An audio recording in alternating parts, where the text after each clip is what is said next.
Hello everyone, welcome to VK Cricket Chat. So ఈ day second session first over అయిపోయేసరికి India గెలుస్తుంది అనే నమ్మకం నుండి ఈ డే అయిపోయేసరికి గెలుస్తుందా అనే క్వశ్చన్ మార్క్ వచ్చింది. So India versus Australia fourth test day 4 ఏం జరిగిందో ఈ వీడియోలో మాట్లాడుకున్నాం. So let's get started. Firstly India batting, Nitish Siraj 3 ఓవర్స్లో 11 runs యాడ్ చేశారు. నితీష్ కొంచెం షాట్ కోసం ప్రయత్నించాడు, క్యాచ్ అవుట్. ఇంకొద్దిసేపు ఉంటే బాగుంది అనిపించింది. కొంచెం ఆ లీడ్ అనేది తగ్గేది, కొంచెం ఇంకా ఎక్స్ట్రా ఓవర్స్ ఆడేవారు, కొంచెం ఆస్ట్రేలియా మీద ప్రెషర్ పెట్టే ప్రయత్నం చేసేది. బట్ తక్కువనే అవుట్ అయ్యిండు. ఇక 105 runs లీడ్తో ఆస్ట్రేలియా బ్యాటింగ్ వచ్చినప్పుడు ఇండియాలో వేరే ఎనర్జీ ఉన్నా అని చెప్పాలి. కోహ్లీ బౌలర్స్తో మాట్లాడడం, రోహిత్ శర్మతో మాట్లాడడం, ఫీల్డ్ సెటప్స్ చేయడం, అవి వేరే లెవెల్ అని చెప్పాలి. కొత్త అనిపించింది, ఈ సిరీస్లో కొత్త అనిపించింది. సో మంచిగా అనిపించింది. బౌలర్స్ బాగానే వేస్తున్నారు. బుమ్రా, ఆకాశ్దీప్ న్యూ బాల్తో బీట్ అవుతున్నారు. కొన్ని ఎడ్జ్లు అవుతాయి, కానీ ఎడ్జ్లైనా క్యారీ అవ్వట్లే, టైట్ అయినా వేస్తున్నారు అని చెప్పాలి. అక్కడ జైస్వాల్ కొంచెం ఆ క్యాచ్ డ్రాప్ చేసిండు కావాజా 2 runs మీద ఉన్నప్పుడు. అది కొంచెం టఫ్ ఛాన్స్ అని చెప్పాలి. రియాక్షన్ టైం కొంచెం తక్కువ ఉండేది, అందుకే డ్రాప్ అయింది. ఆ తర్వాత బుమ్రా వచ్చాడు, కోంటాస్ని అవుట్ చేశాడు. మంచి బాల్ అని చెప్పాలి, ఇన్ స్వింగర్ గాన్. ఆ తర్వాత సెలబ్రేషన్ కూడా బాగా నచ్చింది, నాకైతే బాగా నచ్చింది. ఇక ఆ తర్వాత లబుషనే ఇది కావాజా బాగానే ఆడుతున్నా, ఇద్దరు బీట్ అవుతున్నా. అక్కడ ఇంకా అవుట్ కావట్లేదు అనుకుంటా, అంటే కావాజా గాట్ అవుట్. ఇంకా స్మిత్ వచ్చాడు, స్మిత్ బాగానే ఆడుతున్నాడు. లంచ్ బ్రేక్ అయింది. సో లంచ్ బ్రేక్ తర్వాత ఇక్కడ ఫస్ట్ 10-15 minutes చూస్తే వాళ్ళు షఫల్ అవుతున్నారు, రన్స్ వస్తున్నాయి, 3s 4s బట్టిన వస్తున్నాయి. ఏంద్ర అయ్యాయి ఇది అనుకుంటా, అంటే దెన్ సిరాజ్ అవుట్ స్వింగర్ వేసాడు. స్మిత్ కొంచెం అగ్రెసివ్ ఆడబోయాడు. హెడ్ రిషబ్ పంత్. అక్కడ మూమెంటం షిఫ్ట్ అయింది. ఇక హెడ్ వచ్చాడు, హెడ్ రాగానే బూమ్రాని తీసుకొచ్చాడు. బూమ్రా వికెట్ తీసాడు, ఫస్ట్ బాలే అవుట్ చేశాడు. కొంచెం హెడ్ గట్టిగా ఆడబోయాడు. Nitish Kumar Reddy catch out. వికెట్ల తర్వాత సెలబ్రేషన్ కూడా ఓకే. ఇక అదే ఓవర్, లాస్ట్ ఓవర్కే మిచెల్ మార్ష్ గాట్ అవుట్. తెలుసు మిచెల్ మార్ష్ ఎక్కువ ఫామ్లో లేడని, సో మిచెల్ మార్ష్ని కూడా అవుట్ చేసిండు.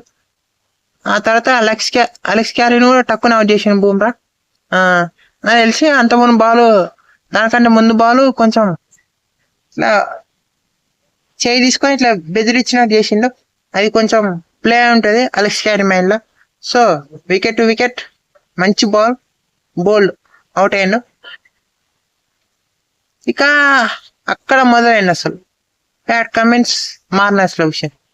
91 for 6 ఉండే. ఆ టీ బ్రేక్ లోపు ఆల్అౌట్ చేస్తారనుకుంటే కానీ కుదరలే. జైస్వాల్ మంచి క్యాచ్ వచ్చిండే. అది మార్నర్స్లో విషయం కొంచెం ఈజీ, అట్లా కొంచెం కట్ చేసినట్టు చేసే హ్యాండ్స్లోకి వెళ్ళి జైస్వాల్కి, కానీ డ్రాప్ అయింది. జైస్వాల్ ఈరోజు ఫీల్డ్లో మర్చిపోవాలి జైస్వాల్ ఈరోజు. రేపు కొంచెం బ్యాటింగ్ మంచిగా చేయాలి. ఈరోజు ఏం మనసులో పెట్టుకోకుండా రేపు కొంచెం అగ్రెసివ్ ఆడాలి. ఇంకా క్యాచ్లు డ్రాప్ అయినా బాగానే ఆడుతున్నారు ఇద్దరు, పార్ట్నర్షిప్ బిల్ అవుతాను. ఫ్రస్ట్రేషన్. కమిన్స్ ఒక గట్టి షాట్ ఆడబోయిండు, అది నితీష్ కుమార్ రెడ్డి బాగానే ట్రై చేసిండు, కానీ కష్టమైన క్యాచ్ అని చెప్పాలి, బాగానే ట్రై చేసిండు. ఇక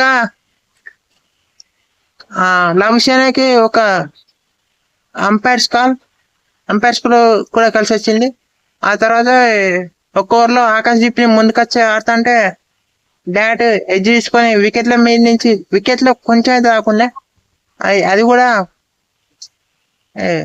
అది కూడా ఆస్ట్రేలియా ఫేవర్లో ఏమైంది.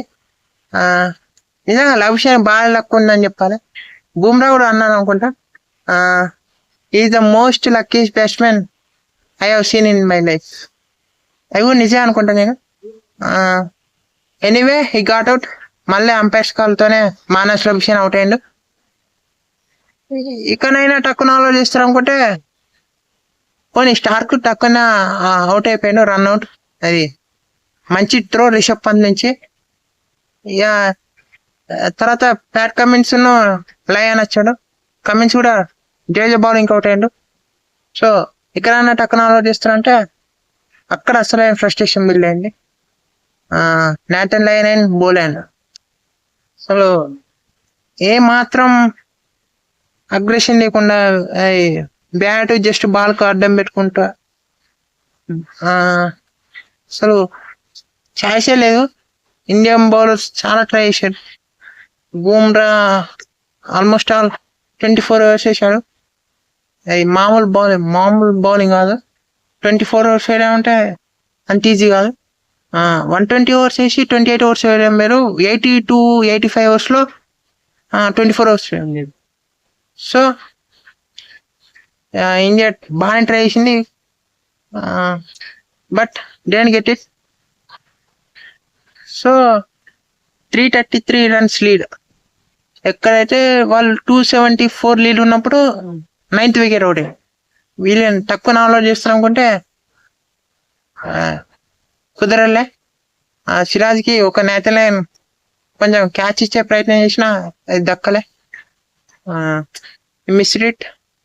సో ఈ పార్ట్నర్షిప్ ఇంకా ఉంది, ఇంకా అవుట్ కాలేదు. మరి చూడాలి రేపు డిక్లేర్ చేస్తారా, ఏం చేస్తారు. ఇలా వీళ్ళను ఎంత తక్కువ అయితే అంత తక్కువ అవుట్ చేయాలి. డిక్లేర్ చేయకుంటే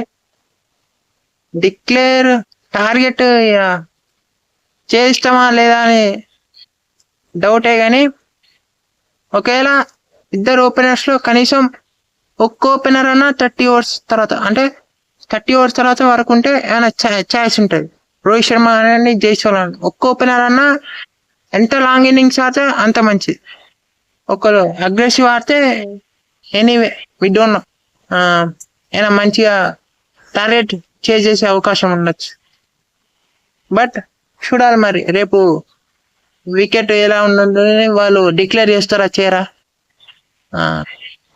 సో కొంచెం తక్కువ ఆలోచన చేసి కొంచెం ఎక్కువ టైం క్రీజ్లో పని చేస్తే ఏమైనా ఛాయిస్ ఉంటే ఉండొచ్చు. బట్ కష్టం అని చెప్పాలి నిజంగా. చూడాలి. డ్రాక్ అయితే ఎక్కువ ప్రాబిలిటీ ఉన్నది.